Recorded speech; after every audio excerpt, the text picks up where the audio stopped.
Bien, nos habíamos quedado en lo último que tenía que ver con la definición de tensión superficial en función al trabajo que hay que realizar para transportar o llevar una molécula de agua que no está en la superficie, sino que más hacia la parte interior, desde ese lugar hasta la superficie.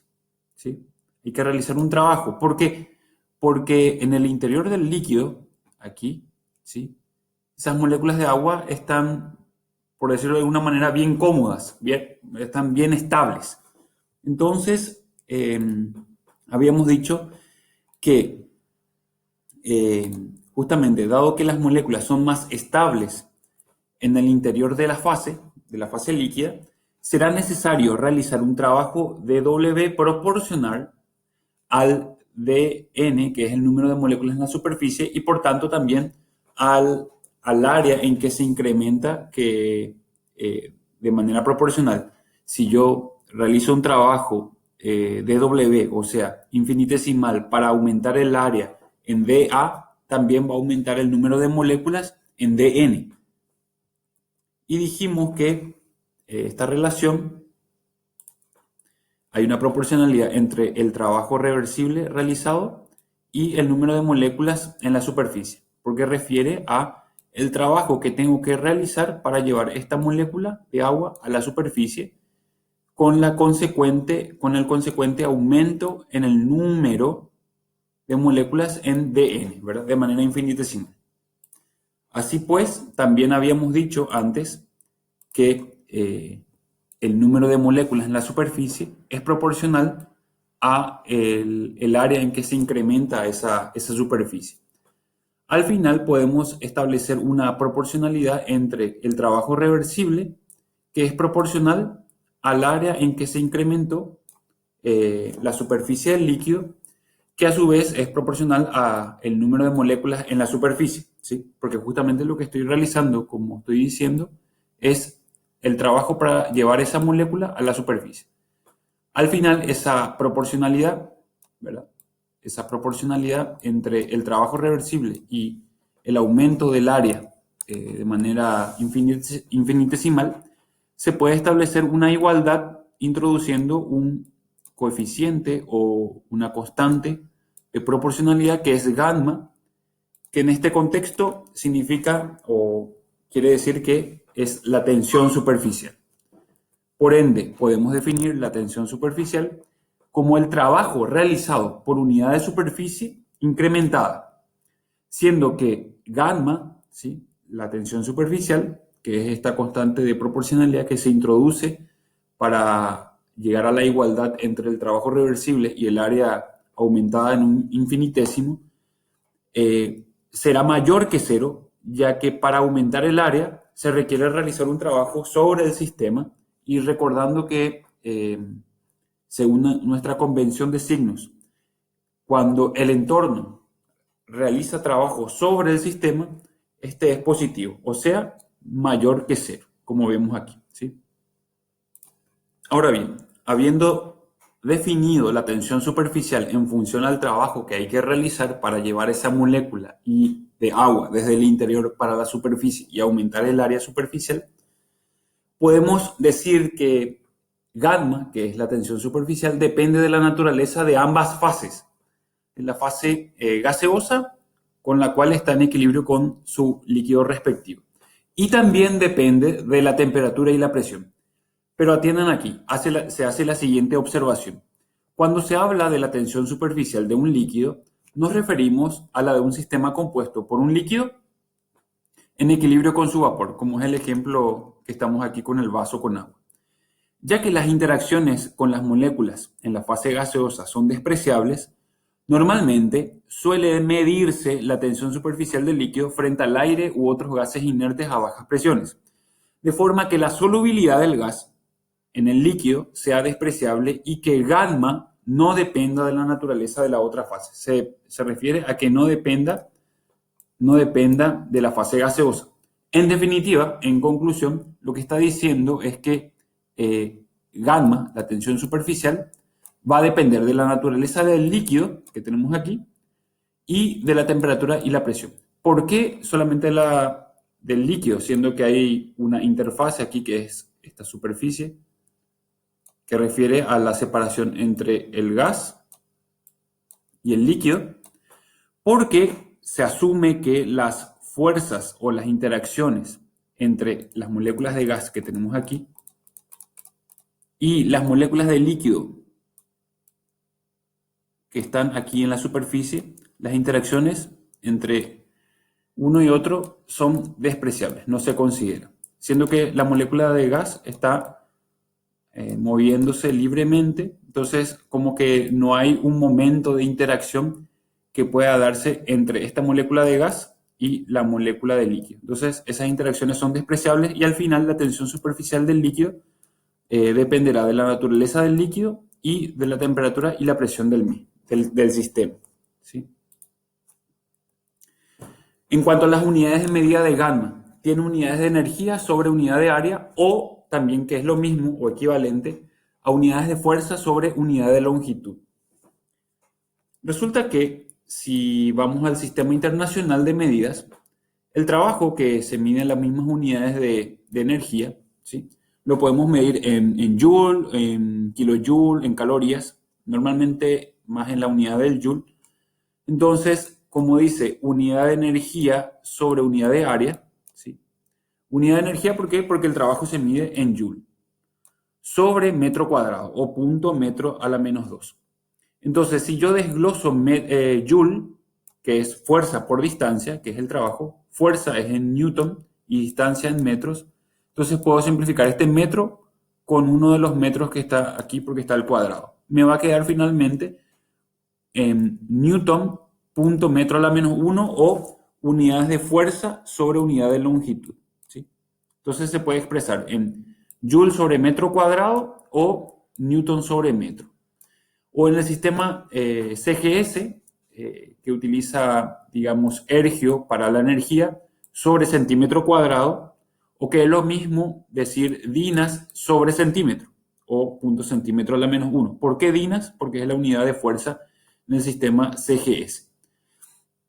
Al final podemos expresarlo energía sobre unidad de área o fuerza sobre unidad de longitud. Bien, esto fue la definición de la tensión superficial desde el punto de vista del trabajo que hay que realizar para llevar una molécula de agua digo, puede ser cualquier líquido, desde el interior, desde su interior hacia la superficie, ¿sí? ¿Por qué hay que realizar ese trabajo? Porque a las moléculas del líquido le es cómodo estar en el interior del líquido porque ahí están de manera estable. Ahora bien, eso fue la definición desde el punto de vista del trabajo que hay que realizar, como dije. Y vamos ahora a definir a la tensión superficial desde la fuerza que el mismo sistema realiza, ¿sí?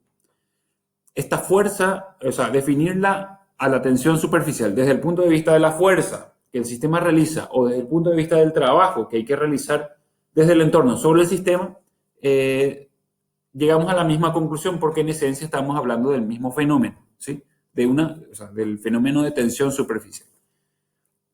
Aquí vamos con la definición desde el punto de vista de la fuerza, ¿sí? Vamos con nuestro ejemplo sencillo, que es el vaso con agua. Y ahora vamos a imaginarnos lo siguiente. Vamos a pensar a nivel molecular cómo estarían las moléculas de agua en el seno del líquido, ¿sí? Ahí.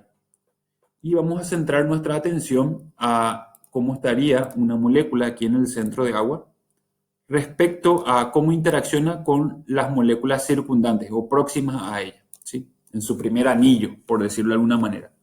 Resulta que esta molécula, que está próxima a nuestra molécula de análisis, va a ejercer una fuerza de atracción, ¿sí? Porque, como sabemos, las fuerzas intermoleculares, en el caso del agua, estamos hablando de puentes de hidrógeno. Lo mismo va a hacer esta molécula, que va a ejercer una fuerza atractiva hacia sí por parte de la molécula que está en el centro. Y así sucesivamente con las otras moléculas que están a su alrededor. Al final no va a haber una fuerza resultante, puesto que todas las fuerzas que están en sentidos opuestos se van a anular. Entonces la molécula de agua va a estar como, entre comillas, tranquila, ¿verdad? Con un mínimo de energía. y es lo que dice a continuación en nuestro texto. Dice, desde el punto de vista molecular, ¿verdad?, que es lo que estamos haciendo la observación, ¿verdad?, aquí, se han de considerar las fuerzas intermoleculares que mantienen unidas a las moléculas del líquido y que disminuyen su energía interna. Así, si se considera un líquido en equilibrio con su vapor, como se muestra en el ejemplo esquemáticamente aquí, que es lo que consideramos el vaso con agua, las moléculas que están en el interior del líquido, ¿sí?, aquí, experimentan unas fuerzas atractivas que se anulan en promedio, pues las fuerzas son iguales en promedio en todas las direcciones, ¿sí? Entonces, la molécula aquí en el centro va a estar, digamos, las fuerzas que actúan atractivas sobre ella respecto a sus moléculas circundantes va a tener una resultante igual a cero, ¿sí? Porque las moléculas que están a su alrededor la van a atraer hacia sí con la misma magnitud, pero con sentidos diferentes. Ahora bien, ¿qué sucede con las moléculas de agua que están aquí en la superficie del líquido? Resulta que, al igual como ocurre en el caso anterior, las moléculas que están aquí más próximas van a atraer a esta molécula que está aquí de nuestro interés, van a atraerla cada una hacia sí, ¿verdad?, a través de las fuerzas intermoleculares correspondientes. Pero ocurre que en la superficie, aquí arriba, tenemos moléculas de gas. Y las moléculas de gas no, dijimos como una suposición, ¿verdad?, no van a interactuar con nuestra molécula de agua que está en la superficie. Entonces no van a haber moléculas, como ocurre aquí en este caso, que van a atraerla hacia arriba, entre comillas, ¿verdad? Entonces lo que va a ocurrir es que esa molécula que está ahí, sobre esa molécula se va a ejercer una fuerza resultante para abajo, o sea, para el interior del líquido. Es por eso que se dice lo siguiente. Por el contrario, las moléculas en la superficie, como es la que tenemos aquí, las moléculas que están en la superficie son todas las que están aquí en esta hilera, vamos a decir, en esta fila, ¿sí? Esas moléculas que están en la superficie experimentan una fuerza atractiva neta hacia el interior, como es la que vemos aquí, una fuerza resultante, ya que se pueden despreciar las interacciones de las moléculas que están en la superficie con el vapor. En términos energéticos, las moléculas de la superficie tienen una energía interna promedio superior a las que están en el interior, ahí en el caracú del líquido, en el seno del líquido, ya que experimentan menos fuerzas, menos interacciones atractivas, ¿sí?, porque se anulan, ¿se acuerdan?, en el seno. El sistema tenderá entonces a minimizar su superficie para minimizar así su energía. Bien, esto que dice el último, el sistema tenderá a minimizar su superficie para minimizar así su energía, es importantísimo.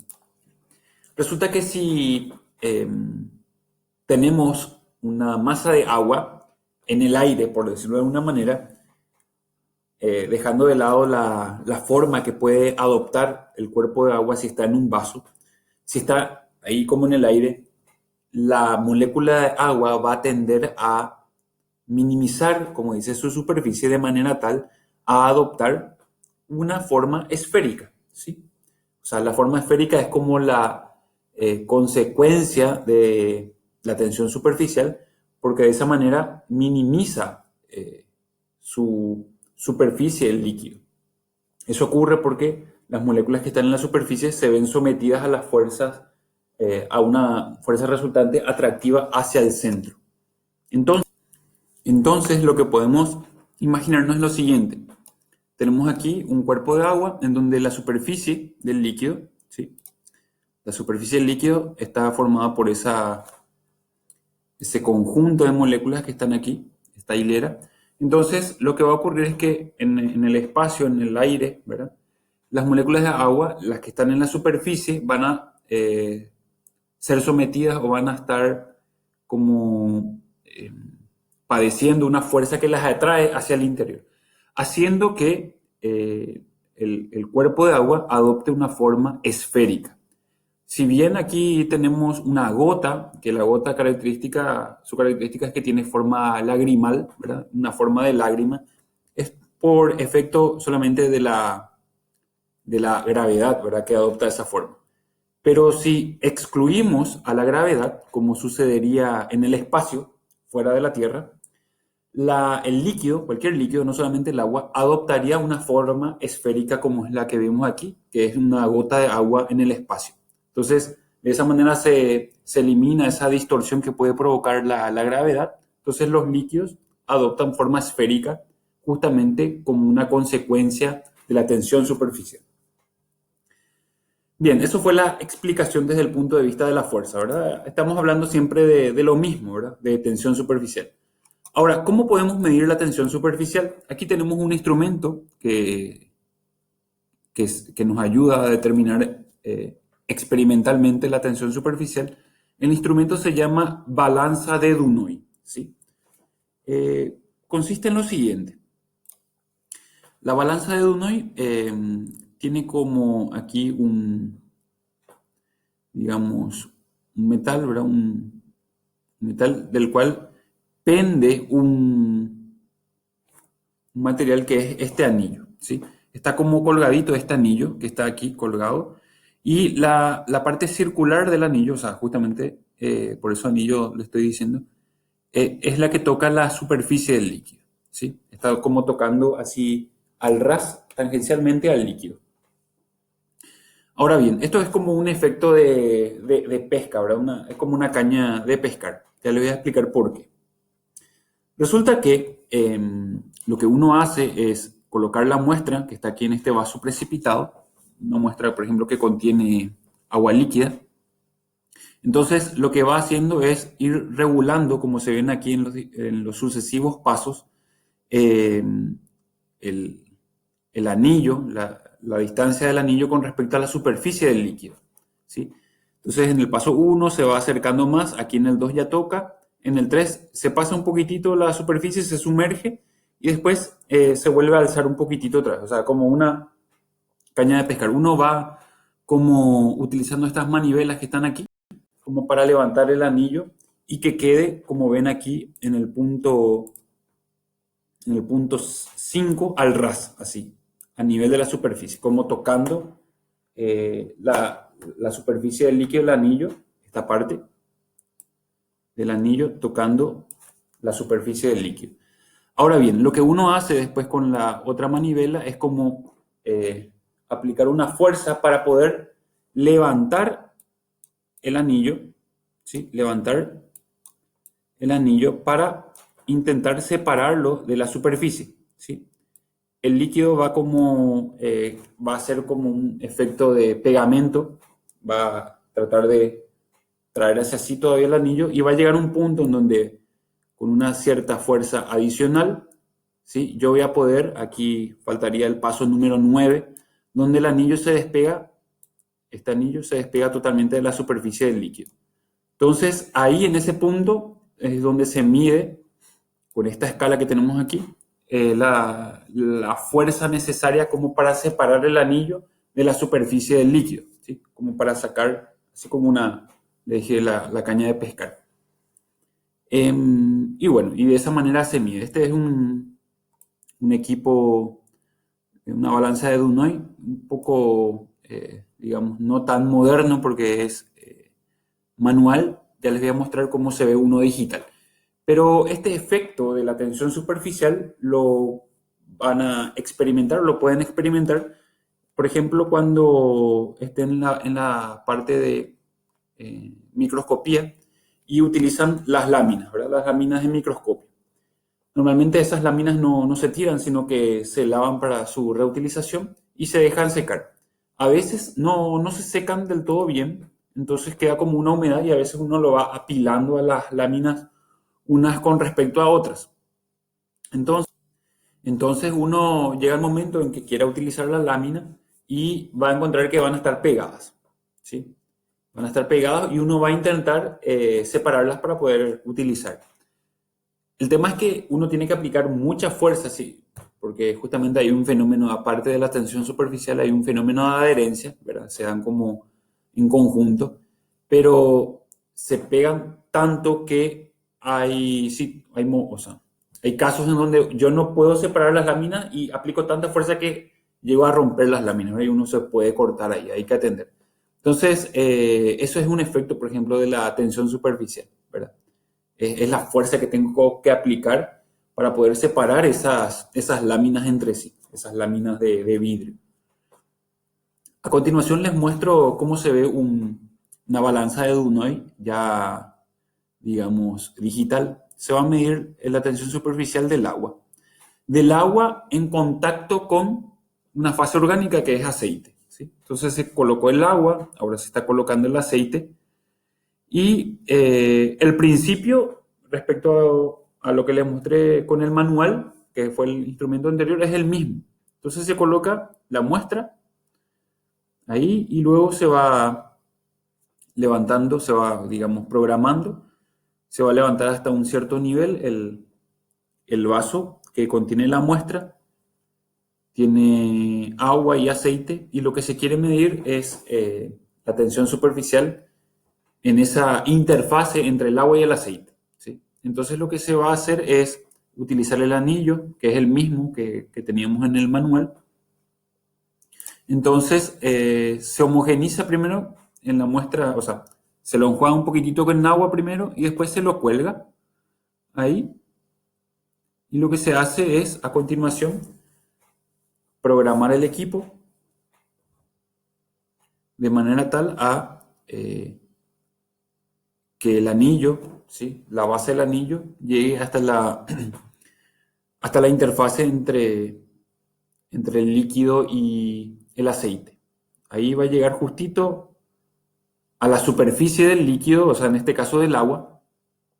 Entonces, una vez que se llega a ese punto, el instrumento va a intentar separar, aplicando una cierta fuerza, separar el anillo de la superficie del agua.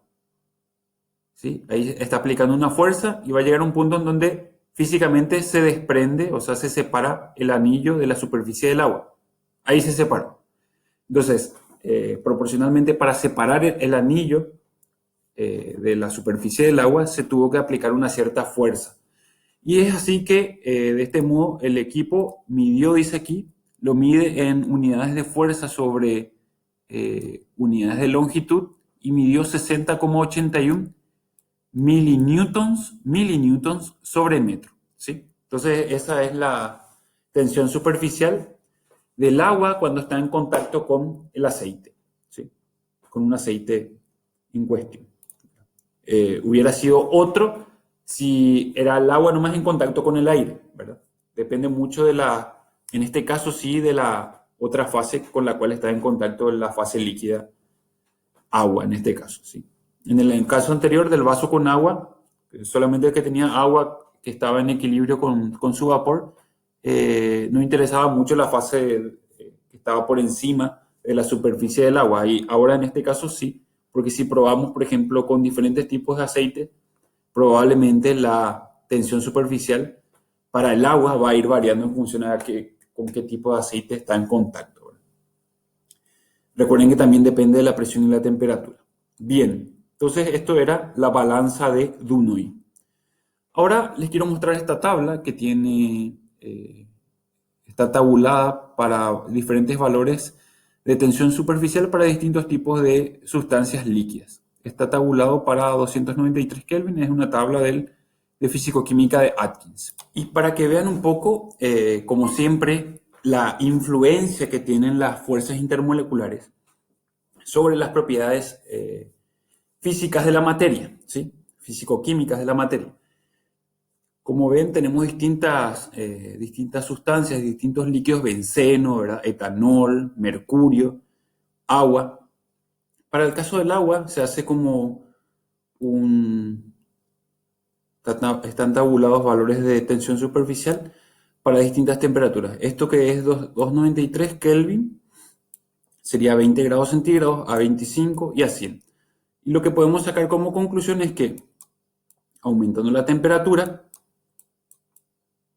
y probablemente se aplica no solamente para el agua, sino para las otras sustancias también, aumentando la temperatura disminuye la tensión superficial.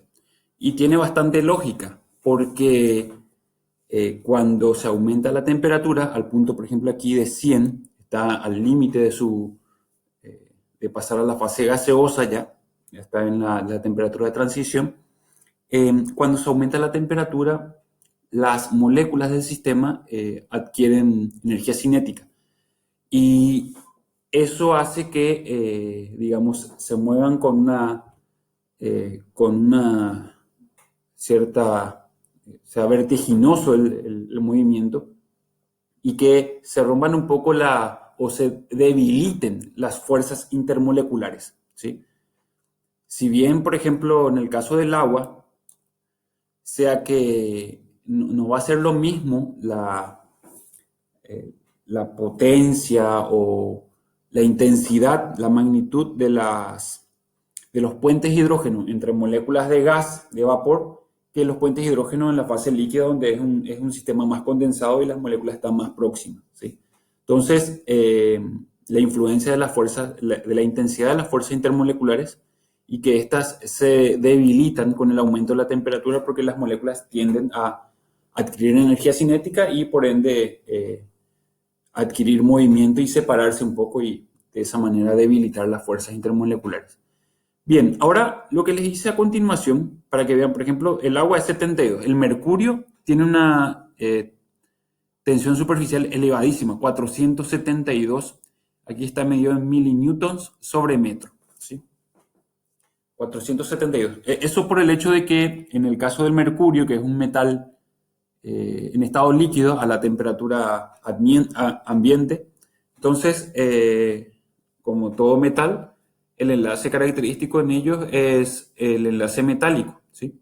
Entonces es bastante fuerte y su tensión superficial, de hecho, lo delata. Y digamos así, de manera empírica, nos le habrá tocado ver un termómetro que se rompió, el termómetro de mercurio, y digamos, las gotitas, entre comillas, de mercurio rápidamente adoptan una forma esférica, así como pelotitas, ¿sí? Pelotitas. No tanto así como en el caso del agua, que si está sobre una superficie, se aplasta un poquitito. En el caso del mercurio adopta como pelotitas luego, porque la tensión superficial, como vemos aquí, es elevadísima. Ahora, les coloqué en paralelo las temperaturas de fusión para las mismas sustancias, ¿sí? Y para comparar un poco entre la otra propiedad que es la tensión superficial, lo que hice a continuación fue como un ranking de mayor a menor tensión superficial y puntos de fusión para ver si había como una concordancia en cómo iban evolucionando de mayor a menor ambas propiedades. En el puesto número 1, el que tiene mayor tensión superficial, excluyendo al mercurio, lo saqué al mercurio porque, bueno, es un caso especial, es un metal líquido y ahí tenemos enlaces metálicos, ¿verdad? Entonces, va a distorsionarme un poquitito mi ranking. Entonces, dejando de lado al mercurio, el que tiene mayor tensión superficial es el agua y en cuanto a la temperatura de fusión es el benceno, ¿sí? Pero ahí no coinciden, pero si vemos el que está en segundo lugar para la tensión superficial es el benceno y para el punto de fusión es el agua. O sea que se hizo como un trueque ahí, ¿verdad? Están igualmente próximos. Tercer puesto, en ambas propiedades coincide para el tetracloruro de carbono, ¿sí? Después, por debajo del tetracloruro de carbono tenemos para la tensión superficial el etanol y para el punto de fusión tenemos al hexano, ¿sí?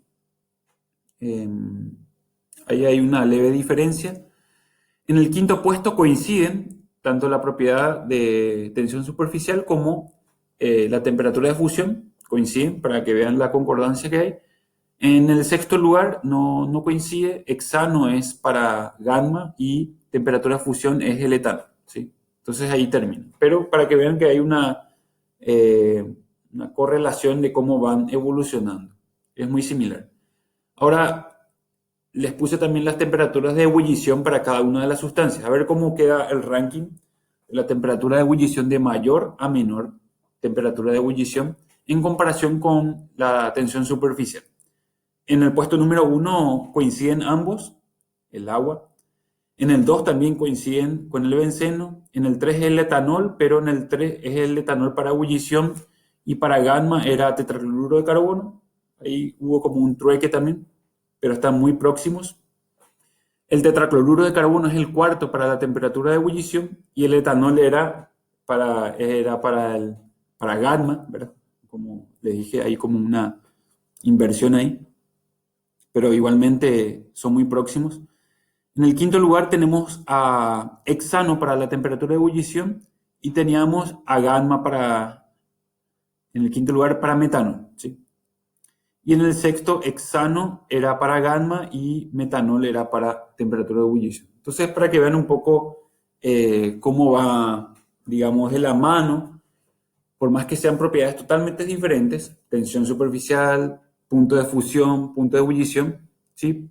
Pero en definitiva, la razón de esas propiedades para esa sustancia, la razón en sí está en las fuerzas intermoleculares, ¿sí?